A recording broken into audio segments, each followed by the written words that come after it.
ধরুন আপনার ফোন থেকে সকল ধরনের কন্টাক্ট নাম্বার কিংবা সেভ করা নাম্বার ডিলিট হয়ে গেল, তখন আপনি কি করবেন? একটা একটা করে সেভ করতে হবে, এটা অনেক কষ্টের কাজ। তো আপনার ফোনে একটা সেটিংস করবেন, একটা সেটিংস করার পর আপনার ফোনে যে আগের নাম্বারগুলো ছিল সব নাম্বারগুলো আগের মতো চলে আসবে, সেভ করা নাম্বার। তো ছোট্ট একটা সেটিংস করে রাখবেন, যাতে পরবর্তীতে আপনার অনেক কাজে দিবে। ভিডিওটা শেয়ার করে টাইমলাইনে রেখে দিবেন। তো এই ছোট্ট একটা কাজ করার জন্য আপনার ফোনে যে সেটিংস অপশনটা আছে এটা ওপেন করবেন। তারপর নিচের দিকে স্ক্রল করবেন। নিচের দিকে এখানে গুগল নামে একটা অপশন পেয়ে যাবেন, এর উপরে ক্লিক করবেন। ক্লিক করার পরে এখানে এই পাশে দেখতে পাচ্ছেন অল সার্ভিস, এর উপরে ক্লিক করবেন। দেন নিচের দিকে স্ক্রল করবেন।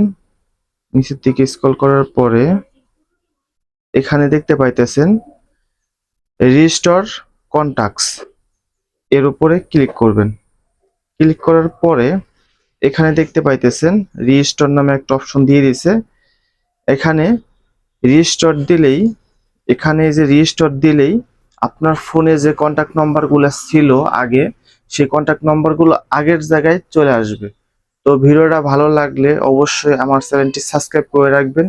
আর ফেসবুক থেকে দেখলে অবশ্যই ফলো দিয়ে পাশে থাকবেন। এরকম ইম্পর্টেন্ট ভিডিও প্রতিনিয়ত আপনার কাছে চলে যাবে। আসসালামু আলাইকুম।